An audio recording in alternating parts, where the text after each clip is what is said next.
parler de la gouvernance cellulaire. Mais avant ça, découvrons ensemble la gouvernance partagée. La gouvernance partagée regroupe un ensemble de pratiques multiples et variées que nous allons découvrir sur cette frise. Tout d'abord, la sociocratie. Sociocratie, c'est un terme qui est apparu au XIXe siècle. On a l'application concrète de prise de décision par consentement à partir des années 30. Et en 1970, on a une formulation des règles de base de la sociocratie moderne. Donc les objectifs majeurs de la sociocratie, c'est d'avoir un fonctionnement respectueux des uns et des autres et de leurs idées, et d'éviter les abus de pouvoir. Donc ensuite, on va voir la gouvernance partagée constitutionnelle.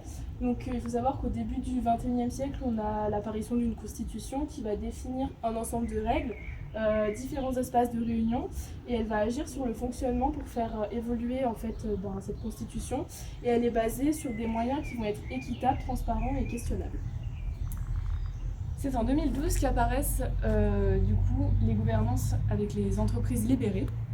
Donc, les entreprises libérées vont intégrer un meilleur leadership pour diminuer la souffrance au travail. Et donc ensuite, en 2018, on a Jean-Luc Christin qui va imposer les bases de la gouvernance cellulaire. Cette gouvernance cellulaire, elle est basée, elle a pour but de maintenir un environnement de travail efficace tout en prenant soin de l'humain. Elle est divisée en plusieurs cellules dans lesquelles chacun a un rôle précis. Nous allons donc voir que dans une cellule, il va y avoir différents rôles. Donc certains sont plus importants que d'autres, comme le rôle de lead par exemple, qui lui va guider toutes les cellules pour faire en sorte qu'elles puissent se développer correctement. Donc ça va être en quelque sorte le leader. Il va donc analyser les stratégies, veiller à ce que les cellules gardent leur cap, répartir les ressources, etc. On va également avoir le rôle de facilitateur qui lui va devoir aider les différentes cellules donc à développer l'aisance des personnes, faciliter le temps des réunions, etc.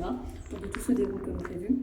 On a également un rôle mémoire qui va avoir pour but de garder trace des décisions, des réunions et de transmettre les résultats et comptes rendus aux différentes autres cellules. Et il va également suivre les indicateurs. Et à côté de ça, on va avoir différents autres rôles comme le rôle prendre soin ou le rôle représentation. Et tout cela vont former les 5 rôles structurels d'une cellule.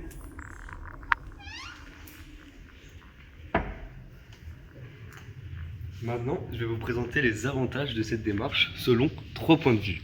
Le point de vue des équipes, du système et du manager. Premièrement, pour les équipes, le fait d'avoir des tâches réparties, ça va permettre de responsabiliser les opérateurs, de susciter l'engagement et de créer l'innovation au sein de l'équipe.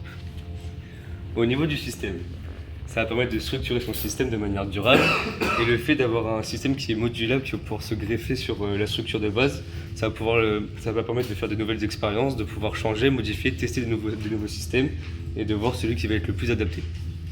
Au niveau du point de vue du manager, ça va permettre de susciter la confiance de ses équipes et d'amener la joie de vivre au sein du groupe de travail et de manière générale de développer leur motivation. Je vais maintenant vous présenter les faiblesses de ce système. Donc ce système peut d'abord générer des tensions. Donc ce qu'on peut voir, c'est que les besoins des personnes peuvent être différents et peuvent être différents de ceux de l'organisme.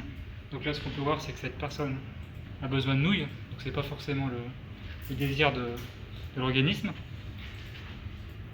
Un second problème, c'est la difficulté à se remettre en question, parce qu'on sait que certaines personnes ont des difficultés à se remettre en question. Donc ça peut être un vrai problème au niveau de l'organisation. Ensuite, il ne faut pas oublier l'efficacité, car il ne faut pas oublier qu'on est dans le cadre du travail. Malgré l'aspect très humain de la démarche, on doit quand même fournir un travail.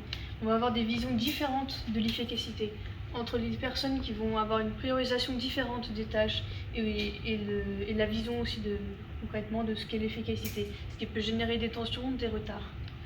L'efficacité d'ajustement après le lancement consiste en le fait qu'on va adapter au fur et à mesure en fonction de notre vision de l'efficacité qui va évoluer. On va être d'abord sur un pic d'efficacité, ensuite il va éventuellement se diminuer parce que les gens vont s'habituer, ils vont pouvoir faire autrement et on va réajuster. Donc voilà, ça peut entraîner un retard dans le lancement du sujet. Et voilà, maintenant vous savez plus sur la gouvernance cellulaire.